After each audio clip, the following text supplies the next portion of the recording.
안녕하세요. 저 문현경이라고 합니다.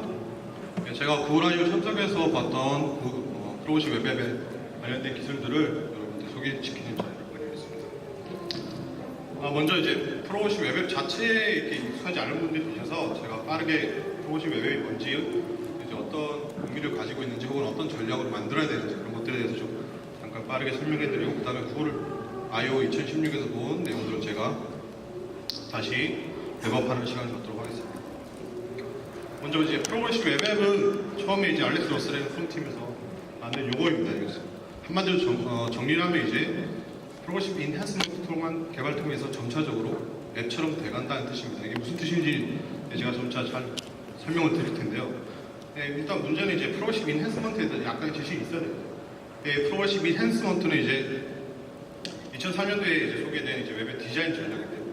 브라우저나 플랫폼이 지원하는 커뮤니티에 가지는 그 능력 한에서 최대한 컨텐츠를 보여주자는 겁니다. 그리고 웹 플랫폼이 발전함에 따라가지고 그 기술들을 점차 레이어를 추가해서 적용시켜가지고 사용자들에게 최대로 서비스하도록 하기 위한 전략입니다. 기본적으로 컨텐츠랑 기술 레이어를 분리하도록 되어 있는데요. 이제 프로그래시 인핸스먼트에도 주로 이제 M&M 과자를 비유로 합니다. 땅콩, 우리가 최종적으로 먹고자 하는 건 땅콩이고 그것을 컨텐츠로 비유합니다. 땅콩을 이제 초콜릿을 코팅하고 그 코팅하는 레이어를 HTML, 프레젠테이션 레이어로 구분합니다. 그래서 그 다음에 이제 하드쉘을 뒤집어 씌우고요. 점차 하드쉘 맛을 느끼고, 그 다음 초콜릿 맛을 느끼고, 그 다음에 땅콩을 먹을 수 있듯이 저렇게 기술 레이어를 구분해가지고 브라우저에서 지원한 기능 내에서 최대한 컨텐츠를 잘 보여주기 위한 방법입니다. 프로그래시 웹은 프로그래시 인핸스먼트라는 개발 전략 하에서 움직이고 있습니다. 그 얘기는 무슨 이야기냐면 이제 제가 소개해드릴 플랫폼 피처들을 잘 사용해서 지금 현재 웹앱을 점차 발전시켜 나간다는 뜻입니다.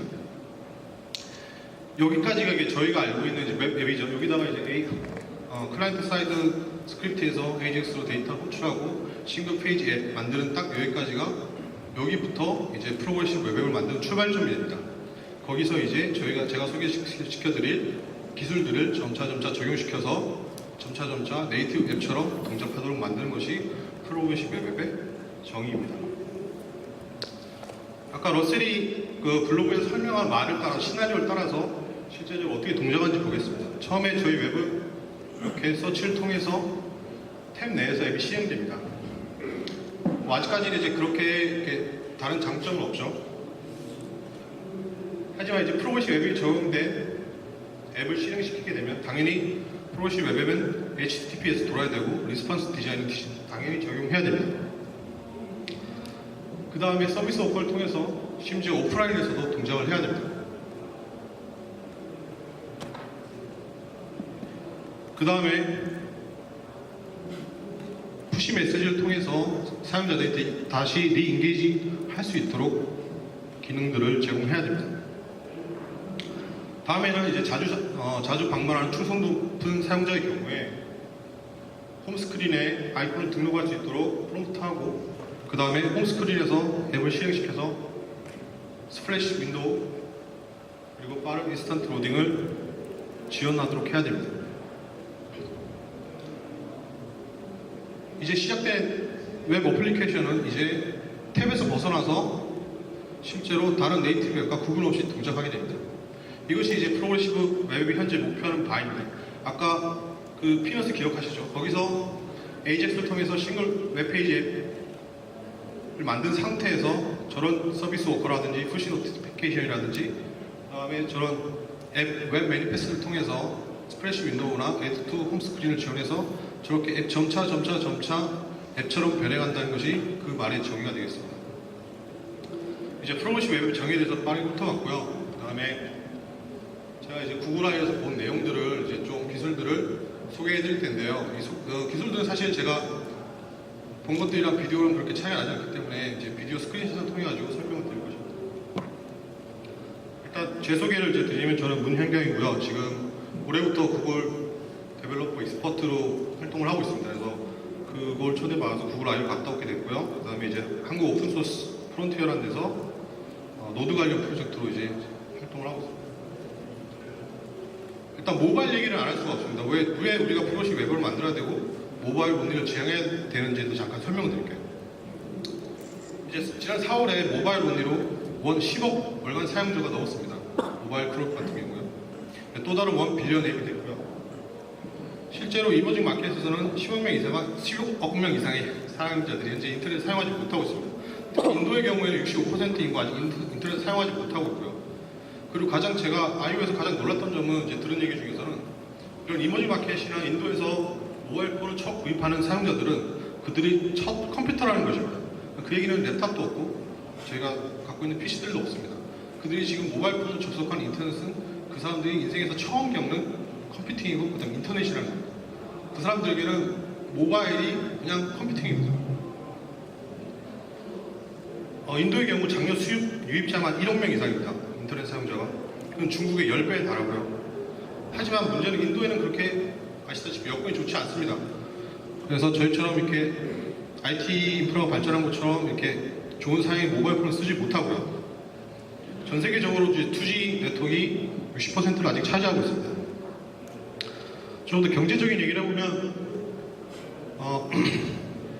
인터넷 비용 500메가 플랜 사용하려면 인도에서는 이제 최저임금으로 17시간을 일을 해야 됩니다.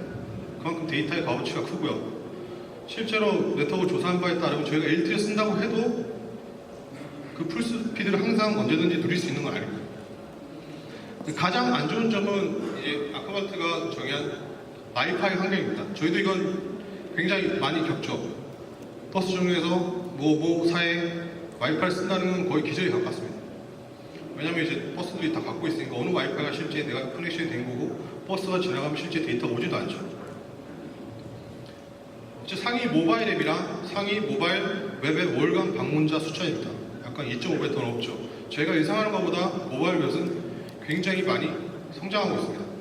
월간 웹 트래픽도 거의 2배 이상이 늘어나고 있습니다. 그럼 저기서 저희한테 약간의 미션이 생겨요. 저희가 또 웹 개발자가 뭘 해야 되냐. 그럼 프로그래시브 웹앱을 가지고 어떻게 하면 훌륭한 모바일용 프로그래시브 웹앱을 만들 것이냐. 폴리머 팀의 이제 PM은 세비어는 이런 얘기를 했습니다. 그 전체적인 웹 세션에서 본 제가 느낀 바는 플랫폼을 그대로 사용하라입니다. 플랫폼이라는 건 이제 브라우저 캐퍼빌리티가 되겠죠. 거기서 지원하는 표준들을 사용하고 표준 API를 사용해서 더 이상 툴링을 데벨롭드 프로세스에 가지고 오지 말고 거기 있는 기능들을 그대로 사용해서 이런 네 가지 정도의 이제 목표를 달성하기를 권장하고 있습니다. 첫 번째가 이제 미니멀 페이로드 오버헤드입니다. 최대한 적게 데이터를 보내고 최대한 오버헤드가 적는 웹페이지를 만들어야 됩니다. 그 다음에 이제 처음에 저희가 웹이 가지는 가장 큰 문제 중에 하나가 퍼스트 인터랙션이 이렇게 좋지 않은 것이죠. 그 퍼스트 인터랙션을 굉장히 최소 시간 내에 해줘야 되고 그 다음에 오프라인 퍼스트 전략을 사용해야 됩니다. 이제 이 유즈더 플랫폼이라는 개념을 가지고 제가 이제 구글아이에서 봤던 기술들을 하나하나 설명드리겠습니다. 이전에 저희가 지금까지 아까 프로그래시브 인핸스먼트에서 얘기했던 그 피넛 기억하시죠? 그 상태에서 저희는 지금 어떻게 개발하고 있는지 한번 돌이켜보면 됩니다. 좀 많은 점차 늘어나는 툴링도 사용하고 계시죠? 그 다음에 프레임워크 파일, 실제로 그 어플리케이션 동작을 하려면 어떻게 해야 됩니까? 그 모든 웹이 실제로 퍼스트 인터랙션을 하기 위해서 수많은 다운로드를 거쳐야 됩니다. 그 시간은 거의 8초, 10초에 달합니다. 번들링을 많이 하면 할수록 페이지가 늘어나면 늘어날수록 그 수는 기하급수적으로 시간은 더 늘어나게 됩니다. 이건 그렇게 좋지 않은 상황입니다. 특히나 모바일 환경에서는 아까 제가 설명드렸듯이 그렇게 네트워크 좋지 않고 데이터 플랜도 비싼 환경에서 모바일 웹을 그렇게 만들었다가는 인도 사람들 정말 열심히 일을 해야 됩니다. 인터넷 쓰기 위해서. 그래서 구글에서는 웹 컴포넌트를 쓰기를 권장합니다. 웹 컴포넌트는 각 파일별로 구분할 수 있고 개개의 파일별로 구분할 수 있고 각 뷰 단위로 구분할 수 있고 쉐어링할 수 있고 웹 W3C의 표준입니다. 그건 당연히 이제 플랫폼에서 지원한다는 뜻이고 덤에 빌트인 되어 있으면 여러분의 커스텀 HTML 태그를 사용할 수 있습니다. 이 만들어진 웹 컴포넌트는 아시겠지만 잘게 쪼개져서 서빙이 가능합니다. 실제로 이제 구글 아이 2016 앱도 웹 컴포넌트로 구성이 되어 있습니다. 정확히는 폴리머를 실제로 이제 웹 컴포넌트 표준 같은 경우에는 HTML 임포츠랑 좀 제외하고 섀도우 돔이랑 커스텀 엘러먼트는 이제 버전 0에서 버전 1로 올라갔고 각 벤더들이 이제 구현하기로 어느 정도 합의를 봤습니다. 기존에 이제 섀도우 돔 구현 방식 때문에 약간 좀 잘 진행이 안 됐었는데 이제 슬롯 엘러먼트 방식으로 이제 진행되면서 점차적으로 많이 지원될 것으로 기대를 하고 있습니다. 그리고 이렇게 만들어진 웹 컴포넌트는 심지어 앵글러 JS 2에서도 자연스럽게 사용이 가능합니다. 왜냐하면 아까 말씀드렸듯이 플랫폼에서 제공하는 커스텀 엘러먼트이기 때문이죠. 그 다음에 이렇게 잘게 쪼개진 컴포넌트를 잘게 쪼개서 서빙할 수 있는데 프로그래시브 웹앱에서는 반드시 HTTPS를 사용해야 됩니다. 사용해야 되는 이유는 이제 크게 6가지가 있는데 5개하고 5개 반 정도 되겠네요. 서비스 워커를 쓰려면 무조건 HTTPS가 돼야 됩니다. 왜냐하면 하이제킹 위험도 있고요. 그 다음에 푸시 노티피케이션 당연히 서비스 워커의 플러그인이니까 돼야 되고 그 다음에 이번에 이제 지오 로케이션 API라든지 향후에 좀 프라이빗에 가까운 API들은 전부 다 HTTPS 아니면 동작하지 않습니다. 그리고 가장 큰 이유지만 HTTP2의 은혜를 받기 위해서는 크롬이나 다른 데서는 무조건 HTTPS가 선행돼야 됩니다. 그리고 이번에 올해 구글 iOS는 파이어베이스가 굉장히 한 이슈죠. 저희가 이제 HTTPS 스태틱 파일 서빙이나 이런 걸 하려면 좀 설정하기가 까다로운데 많이 쉬워지긴 했지만 파이어베이스 호스팅을 사용하면 조금 더 쉽게 딜리버를 할 수 있습니다. 그 다음에 이제 제가 개인적으로 추천하는 이유인데 이제 GGB나 이런 거 외에 좀 더 제너럴 퍼포즈 알고리즘인 블로티를 사용할 수 있게 됩니다. 그러기 위해서는 무조건 HTTPS 툴을 사용을 해야 되고요. 그러면 이제 프로그래시브 웹앱에서 그리고 플랫폼을 사용하는 데서 가장 큰 이유인 HTTP2에 대해서 약간 설명드리겠습니다. 아까 이제 개개 파일별로 그 웹 컴포넌트가 쪼개져 있고 쉐어링 되어 있고 임포트를 할 수 있으면 이제 HTTP2를 하면 기존의 HTTP 프로토콜에서 다채널을 통해서 페이지를 순차적으로 받아야 됐던 것 대신에 서버 푸시를 사용해서 하나의 컨디션을 통해가지고 모든 관련된 임포트 파일들을 받을 수 있습니다. 이제 리퀘스트 헤더인데요. 이제 인덱스 HTML을 보시면 아까 그 뷰로 이루어진 컴포넌트들이 잘게 쪼개져 있는 걸 확인할 수 있습니다. 기존에는 이제 HTTP에서는 1.1에서 계속 하나씩 요청해야 됐지만 이 HTTP2를 사용하면 서버 푸시를 이용해서 한 번의 요청으로 한 번에 모두 내려받을 수 있습니다. 이것이 아까 프로그래시브 웹앱에서 말했던 프로그래시브 인핸스먼트 중에 하나입니다. HTTP2의 기능을 이용해서 웹 어플리케이션을 향상시키는 것이죠. 그리고 더더욱이 툴링 입장에서 예전과 달리 플랫폼에 있는 것들을 그대로 사용하기를 원합니다. 하지만 아직까지는 이제 좀 모든 브라우저에서 동작하기 위해서는 조금 더 트윅 과정이 필요하지만 실제로 그 트윅 과정을 개발 프로세스에 놓지 않고 딜리버리 과정에 놓는 걸 원하고 있습니다. 이게 무슨 뜻이냐면 실제 개발할 때는 ES6라든지 이제 CS3의 넥스트 피처들을 그대로 사용합니다. 베리에이션, 사스 대신에 베리어블이나 어플라이 믹싱들을 사용하고 HTTP 리퀘스트 대신에 패치들은 그대로 사용합니다. 그리고 실제 딜리버리 타임 시점에 그것을 적합한 브라우저에 맞게 배포하도록 권장하고 있습니다. 이걸 이제 툴링 랩에서 계속 호환되지 않는 코드로 혹은 ES6로, ES2015로 작성하지 않고 서로 다르게 작성한다면 나중에 쉐어링도 되기 힘들죠. 만약에 생각해보세요. CSS 같은 경우에 이제 사스라든지 그런 툴링을 사용하지 않고 ES2015를 그대로 사용하고 만든 코드들을 개발 프로세스 넣지 않고 딜리버리 프로세스를 넣고 개발 시에는 순전히 그 플랫폼에서 지원하는 언어나 CSS를 사용한다면 그 코드들은 배포나 시어나 이런 굉장히 자유로울 것입니다. 실제로 내가 뭔가를 만든 컴포넌트를 전달하기 위해서 내가 설치한 툴링 환경을 그대로 전달할 필요가 없죠. 예를 들어서 저쪽은 걸퍼 쓰고 나는 웹팩을 쓰고 그런 것들을 같이 전달할 필요가 없습니다. 그냥 소스 파일만 전달하면 되죠. 이제 미니멀 페이로더 오버헤드를 끝내고 그 다음에 이제 미니멀 타임 투 퍼스트 인터랙션에 대해서 설명을 드리겠습니다. 이제 웹이 이제 앱과 같은 경험을 제공하기 위해서 가장 중요한 부분인데 빠르게 로딩돼야 됩니다. 첫 페이지가. 저희 웹이 이제 탭에서 보면 하얀 페이지 하는 세월 이렇게 로딩하는 거 보면 굉장히 안 좋은 경험인 거 누구나 알고 계실 겁니다. 그래서 이 빌더 플랫폼에서는 한 가지 아키텍처를 제안하는데 이제 앱쉘 아키텍처입니다. 앱쉘 아키텍처는 이제 네이티브 어플리케이션 레이아웃의 템플릿, 디폴트 레이아웃 같은 느낌이 들죠.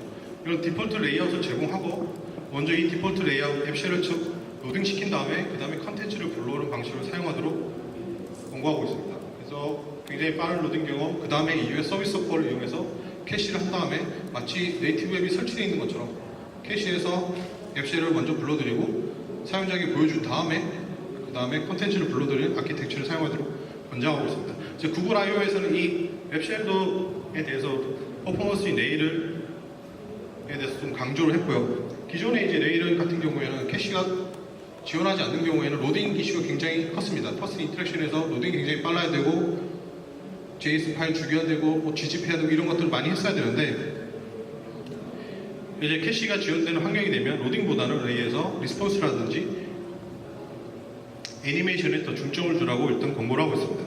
이제 포울의 처음 비디오를 보시면 그 앱쉘을 어떻게 내부에서 빠르게 동작하는지에 대해서 설명을 하고 있습니다. 주로 이제 아시다시피 레일 강좌를 쭉 보셨던 분은 알겠지만 리퀘스트 애니메이션 프레임이라든지 트랜스폼이라든지 그런 것들을 사용해서 정말 효과적으로 3D 엑셀러레이터를 쓸 수 있도록 하라고 권고를 하고 있고요. 특히나 이제 플립 애니메이션 같은 경우는 굉장히 흥미로운 방식입니다. 비디오를 찾아가지고 좀 자세히 보시면 될 것 같고요. 이제 2010에서 소개된 데블트 타임스라고 해서 잠깐 소개를 드릴 텐데요.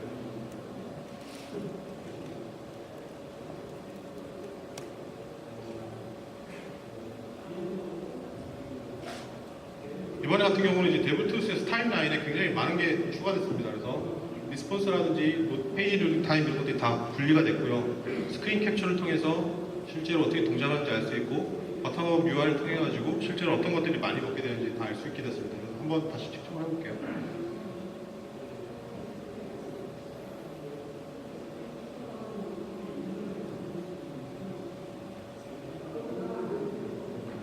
이제 실제 로딩이 언제 어느 시점에 일어나고 이런 것들이 다 캡처가 가능하고요. 실제 퍼포먼스는 여기는 좋지 않은데 이유는 스크린 캡처를 해서 그렇습니다. 프레임이 지금 30프레임 하고 낮게 나오는데 스페셜 끄고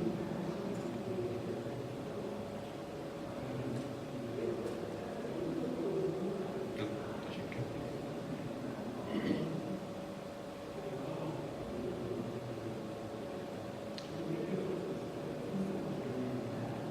보시면 이제 60프레임 근처에 모두 다 끝나는 것을 알 수 있습니다. 이렇게 해서 그 데브2스에서는 이제 빠른 퍼스트 인터랙션을 디버그할 수 있도록 이렇게 도구들을 제공을 했고요.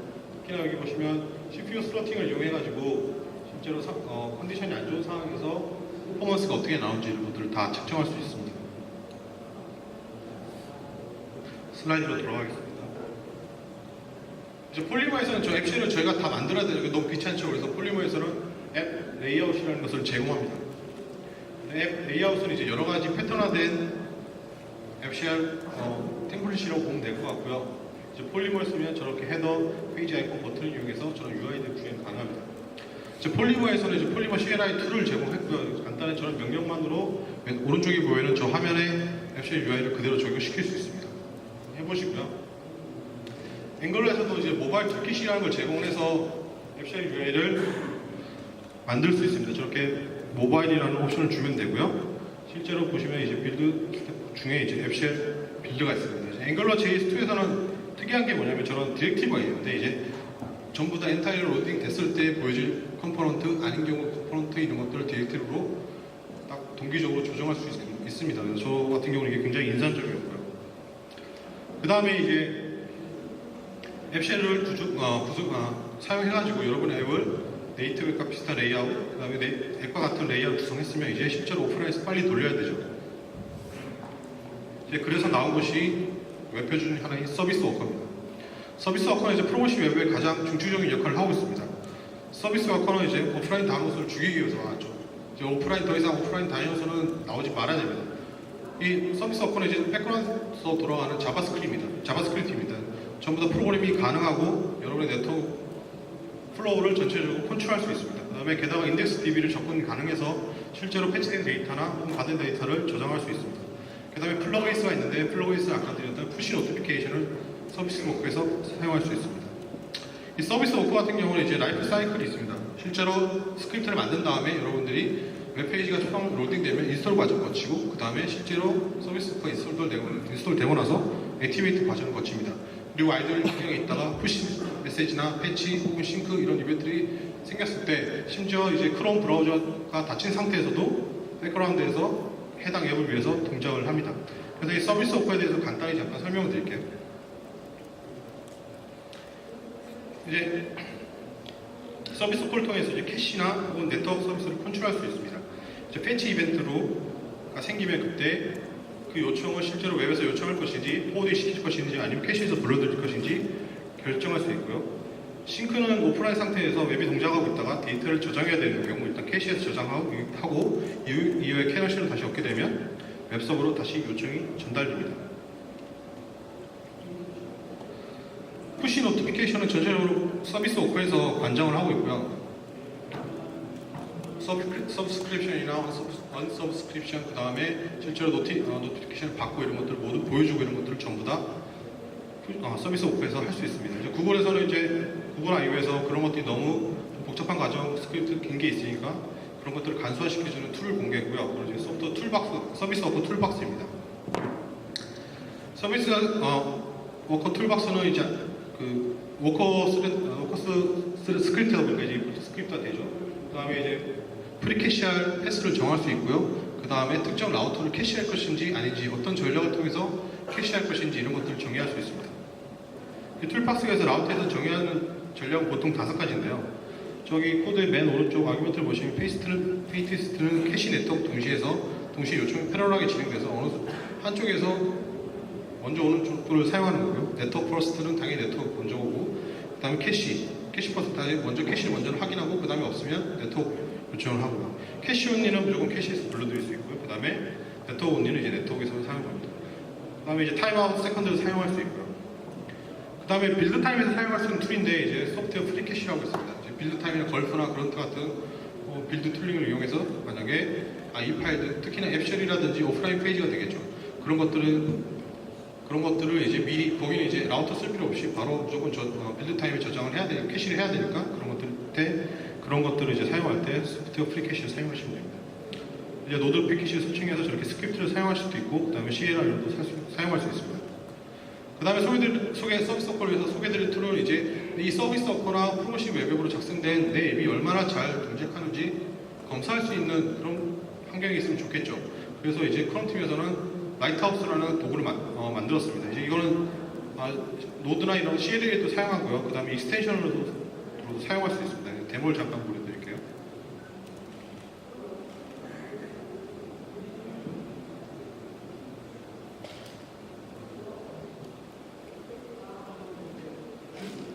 익스텐션을 설치해서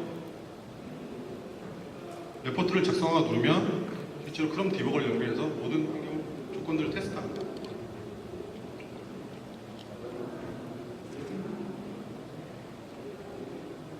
실제로 리포트된 점수들을 볼 수 있고요.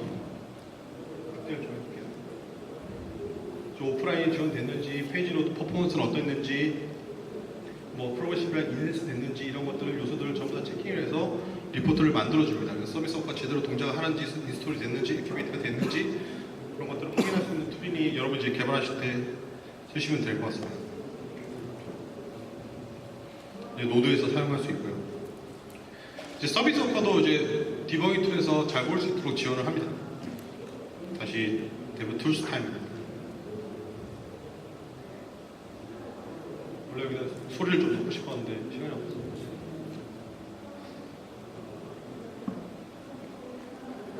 이제 인스펙터를 보시면 어플리케이션이 추가되는 거 알 수 있습니다. 저 어플리케이션을 보서 서비스 워커 탭을 보시면 실제로 서비스 워커가 어떻게 됐는지, 어떤 스크립트로 실행이 됐는지 알 수 있습니다. 그리고 오프라인은 실제로 오프라인을 에뮬레이팅 하는 겁니다. 실제로 여기서 볼게요.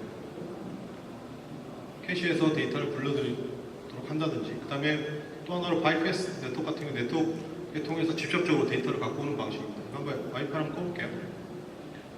바이패스 선택하면 이제 실제 로딩이 안 되니까 이런 식으로 오프라인 다이너스를 보여주게 되고요.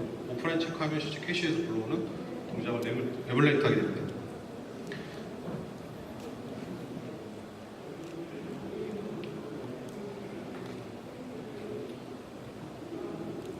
그래서 유저 플랫폼 그리고 중에 마지막에 오프라인 퍼스트입니다.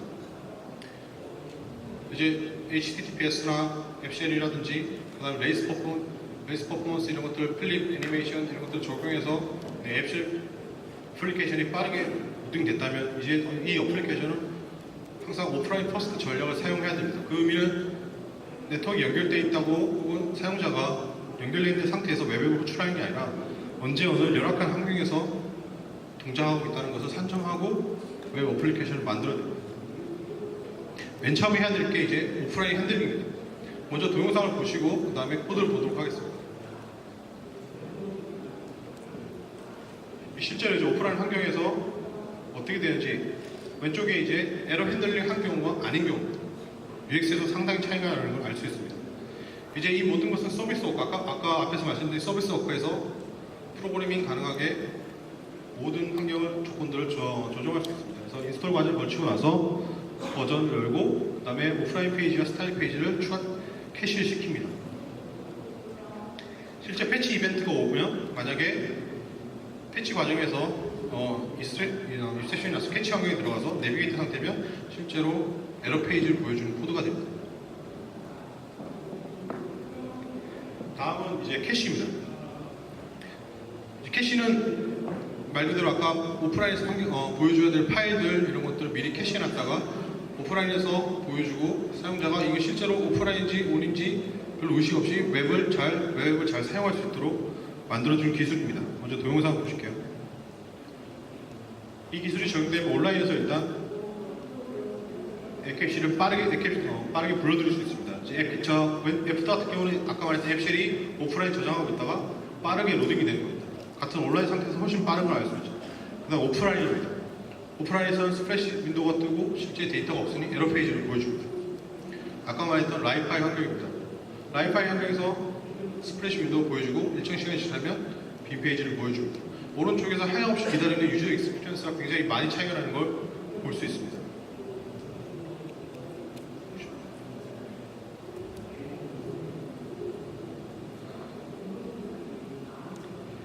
이런 것들을 이제 아까 캐시에서 에러 페이지를 저장했으면 이제 아까 말했던 앱쉘 아키텍처를 먼저 저장합니다. 그래서 온라인, 오프라인은 빠르게 보여줄 수 있고요. 그 다음에 이제 첫 번째 루트 페이지로 들어오면 쉘 파일을 먼저 보여주는 방식입니다. 이건 좀 넘어가도록 하겠습니다. 그 다음에 이제 앱쉘을 캐시 시켰으면 이제 이 앱을 인스톨러블 앱으로 만들어야 됩니다. 인스톨러블 웹을 만들려면 어떤 과정이 나오는지 보시면 아까 라이파이 환경에서 스플래시 윈도우를 보여줄 수 있습니다. 이제 빈 페이지보다는 이제 스플래시 윈도우를 보여줘서 사용자가 뒤에서 진짜 네이티브 앱처럼 보여줄 수 있게 됩니다. 이걸 하려면 이제 웹 매니페스트를 써야 됩니다. 이제 매니페스트 맨 밑줄에 보시면 매니페스트 JSON 파일을 등록시키고 이 매니페스트 JSON 파일을 보시면 이런 에디트 홈스크린 하는 환경에 필요한 설정 값들이 모두 있습니다. 아이콘, 이름들, 홈스크린 등록됐을 때 이름들, 스프레시 윈도우 아이콘, 보여준 아이콘, 이름, 배경색, 그 다음에 띵 컬러까지 모두 들어가 있고요. 이제 이런 것들을 잘 쓸 수 있는 제너레이터라든지 웹 기반 제너레이터, 그 다음에 노드 기반 제너레이터 이런 것들이 있으니 잘 보시면 됩니다. 실제 이제 웹 매니페스트 환경 파일을 보시겠습니다.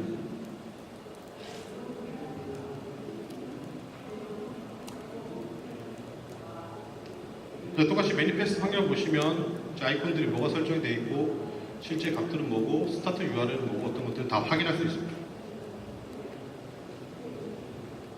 이게 저장소입니다. 실제로 이제 웹 UI는 띄었어도 실제 데이터는 DB에서 불러야 되겠죠. 아니 온라인 환경에서는 당연히 캐시에서 먼저 불러야 빠릅니다. 오프라인에서는 당연히 빠르게 캐시에서 인덱스 DB에서 오프라인에서 불러오게 되겠죠. 와이파이 역시 똑같이 로컬에서 인덱스 DB에서 데이터를 채팅 데이터를 불러오니 빠르게 전달될 수 있습니다. 이러기 위해서 이제 인덱스 DB를 해야 되고요. 근데 이제 저희 아크팩트도 이제 보통 같은 경우는 플랫폼 얘를 그냥 바로 쓰도록 권장하지만 자기가 얘기했듯이 너무 번거롭습니다. 에러 핸들링 넣기도 그래서 자기가 이제 IDB라는 프라미스 기반의 인덱스 DB 헬퍼를 만들었습니다. 이제 이걸 사용하시면 되고요. 실제로 사용한 코드는 저렇게 프라미스 베이스로 간단히 사용할 수 있습니다. 키앤 밸류 방식으로 데이터를 저장할 수 있고요. 그래서 폴리머 팀에서는 이제 이런 인덱스 DB에 그다음에 파이어베이스 연동을 쉽게 하기 위해서 두 가지를 만들었는데요. 하나는 파이어베이스 팀에서 만든 폴리머 파이어고 하나는 앱스토로지입니다.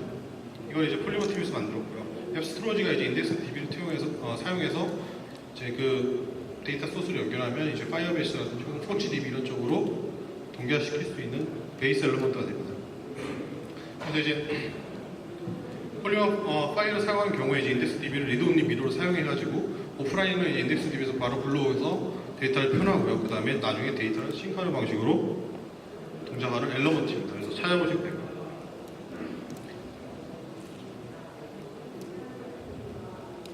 인덱스 DB에 실제 한번 어떤 데이터가 들어갔는지 볼 수 있거든요.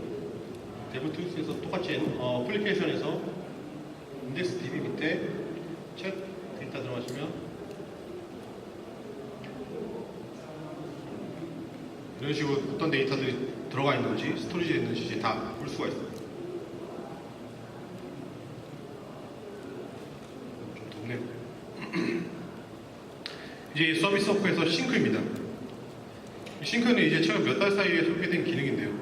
이게 좀 오프라인 익스피리언스 좀 아쉬운 부분이 내가 만약에 오프라인 환경에서 저장하거나 이런 뭐 텍스트라든지 메시지라든지 이런 것들이 나중에 동기화되는 방법이 있으면 좋겠다라고 생각하고 있었는데 이제 그런 것들을 싱크해서 제공합니다. 실제 다음 동영상에서는 채팅 메시지가 오프라인 이후에 전달되는 데모입니다. 실제 플레이 모드에서 샌드했지만 날아가진 않고 대기하고 있다가 실제 다시 앱을 종료하고 나서 다시 커넥션을 리게인하게 되면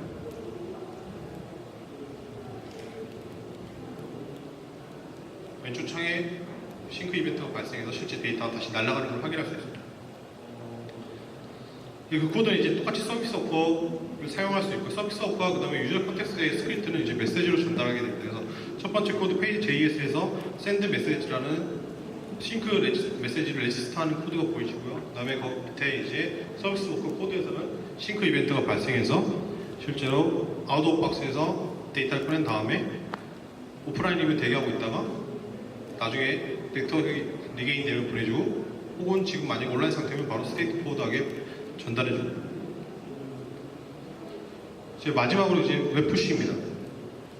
이제 웹푸시는 사실상 어떻게 보면 비즈니스라든지 혹은 사용자를 실질적으로 유입하는 데 가장 중요한 전략입니다. 푸시 메시지는 실제 오프라인에서도 혹은 앱이 종료되고 오프라인 이후에 앱이 종료되고 나서 받을 수가 있습니다.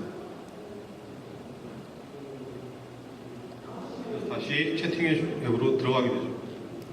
실제로 유저를 다시 리인게이징 시킬 때 가장 좋은 방법이고 그리고 실제로 페이스북이나 줌리아 그다음에 수모 같은 그다음에 플리카트에서 굉장히 증명을 많이 했습니다. 특히 이제 페이스북 같은 경우에는 별도의 세션에서 소개를 했는데 실제로 수치는 소개하지 않았고요.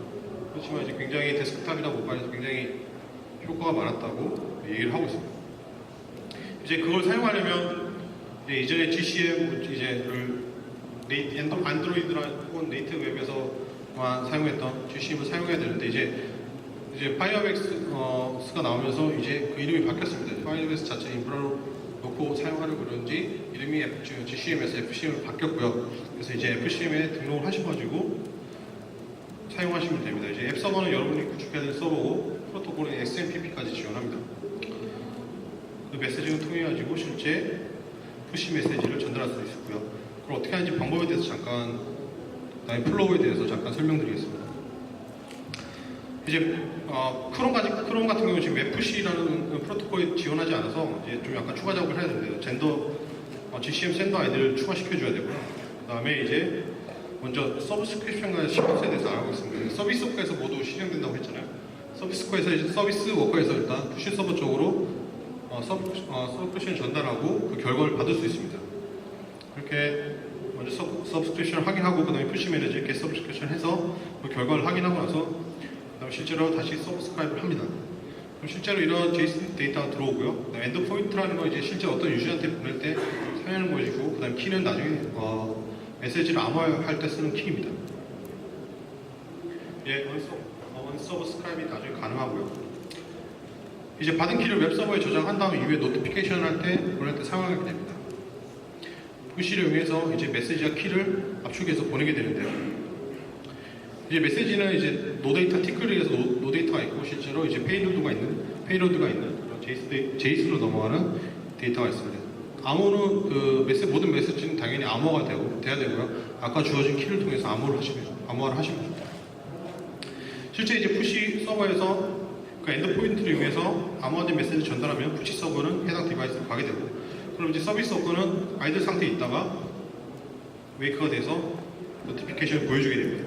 실제로 이제 앱 서버에서 푸시 메시지는 이런 식으로 보내게 되는데, 이건 이제 파이어베이스 클라우드 메시징입니다. 실제로 만약에 웹푸시 프로토콜에 적용하게 되면 이제 풋 메소드를 쓰고요. 그 다음에 이제 엔드포인트 그대로 다 쓰면 됩니다. 이제 기존이랑 좀 다른 게 이제 바디에 저렇게 제이슨 데이터를 넣는데 실제로 그냥 일반 HTTP 리퀘스트처럼 사용하시면 됩니다. 이제 푸시 서버에서 그 엔드포인트에 맞게 전달되고 서비스 워커는 웨이크업 하게 되고 노티피케이션 메시지를 보여지게 됩니다. 이게 모든 게 이제 백그라운드에서 진행하게 됩니다. 사실 코드에서는 이제 푸시 이벤트를 받아서 메시지를 대기하고 있다가 메시지가 들어오면 노티피케이션을 보여주면 됩니다. 이제 데이터를 채우면 되고요. 실제로 이제 액션 버튼도 사용 가능합니다. Yes, 이렇게 해서 사용자 인터랙션도 가능하고요. 이런 식으로 버튼을 추가할 수 있습니다. 그 다음에 이제 이벤트 핸들링도 가능합니다. 이제 뭐 페이지로 간다든지 어떤 추가 액션을 한다든지 데이터를 받을 수 있다든지 그런 것들을 볼 수 있습니다. 푸시 메시지 데모를 잠깐 보여드릴게요.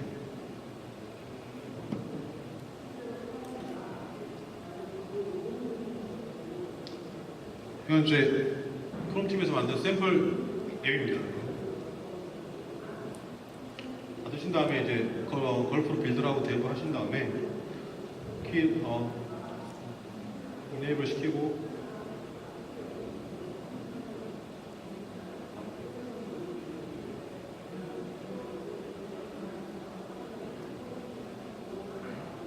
와이파이 키는 걸 빼먹었네.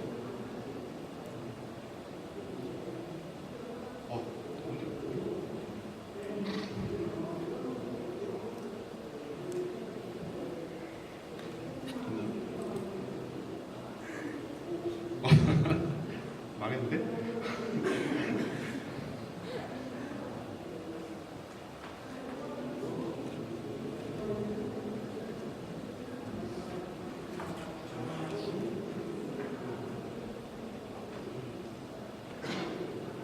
알겠습니다. 네, 인업을 시키고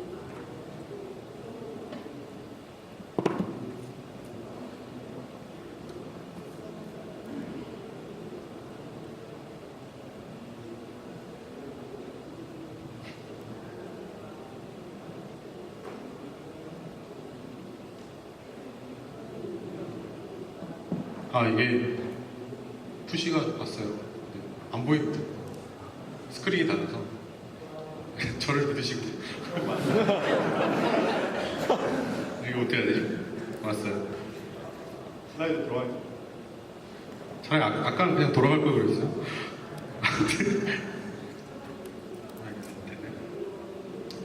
이제 마지막으로 제가 보여드릴 건 여러분들은 이제 꾹꾹 찌른 겁니다. 이제 프로모션 웹앱을 왜 해야 되는지 그거에 대해서 좀 설명을 드릴게요. 이제 프로모션 웹앱은 저걸 왜 해야 되는지 생각도 들지만 실제로 아까 모바일 환경이라든지 잠재고 고객을 대응하고 이머징 마켓을 대비한다면 반드시 해야 되는 웹앱이라고 생각합니다. 그래서 지금 그 크롬뿐만 아니라 파이어폭스, 오페라, 심지어 사파리 같은 경우는 실제로 애돔 스크린이라든지 이런 태스크 스위치 같은 경우는 이미 스티브 잡스가 이제 아이폰 처음 때 제시한 모델이기 때문에 이제 아직 서비스 오픈 지원하지 않죠. 제공하고 있고요. 실제로 이제 아까 말했던 이제 스토러블 웹을 위해서 애니패스 같은 경우 이제 폴킬런이 어제 이제 폴리필 같은 걸 제공했습니다. 이제 앞서 말했던 브라우저뿐만 아니라 삼성이라든지 UC앱 이런 것들이 지원을 검토하고 있고요. 이제 어제 같은 경우에 이제 실제로 MS에서 서비스 워크에 관련된 모든 기술들을 데벨로퍼 상태로 하겠다고 이제 어나운스했습니다. 실제로 이제 프로모션 웹을 했을 때 어떤 효과들이 났냐라고 보면 이제 실제 iOS 같은 경우는 굉장히 놀라운 수치를 볼 수 있습니다. 18배가 넘게 사용하고 이제 iOS 같은 경우는 특히나 더 심하고 그다음에 이제 뭐 온라인 사이트에서 오래 사용하기도 하고 실제로 앱에서 70% 이상 전환율이 있고 워크 오프라인 같은 경우에는 진짜 데이터 세이빙률은 정말 엄청납니다. 그래서 저 70% 같은 경우는 이제 선택적 이미지 로딩을 한 경우라서 조금 더 많이 효과가 있지만 실제로 이머지 마켓이 아까 열악했던 그런 상황들을 고려해보면 프로그래시브 웹이 되지 않은 사이트는 사용자들이 아마 접근하지 않는다고 이제 생각해야 됩니다. 왜냐면 일을 되게 많이 해야 되니까. 그렇죠? 제가 소개해드린 내용들은 다 얘기를 드렸고요. 이제 넥스트는 이제 지금 보여드렸던 자료들은 제가 가서 본 것도 있지만 실제로는 이제 동영상 등에서 이렇게 다 발췌한 거기 때문에 하나하나 찾아가서 보시면 제가 이제 브리프하게 얘기했던 것들이 자세히 소개되어 있습니다. 이제 그럼 보시면 되고요. 그 동영상 보시고 나서 실제로 푸드랩 가셔가지고 해보시면 좀 더 잘 이해하실 수 있을 것 같습니다. 그 다음에 이제 좀 있으면 암스테르담에서 프로시 웹 데브 서밋이 있거든요. 그 뭐 얼마나 차 있는 내용을 하는지 잘 모르겠지만 이제 그거 한번 보시면 될 것 같습니다. 그래서 그 다음에 프로시 웹 구글 데벨로퍼 사이트 가셔가지고 최신 업데이트 내용 보시면 되고요. 그리고 이제 GDG 미덕에 오셔가지고 관련된 주제들 이제 물어보시면 되고요. 그리고 그 아까 GDG 슬랙 채널 보셨죠? 그 슬랙 채널에 보면 슬랙에 오셔가지고 채널 중에 이제 프로시 웹앱이라고 있습니다. 이제 있으니 거기 오셔가지고 궁금한 점 질문하고 계시면 답변 드리겠습니다. 예, 여기까지입니다. 감사합니다.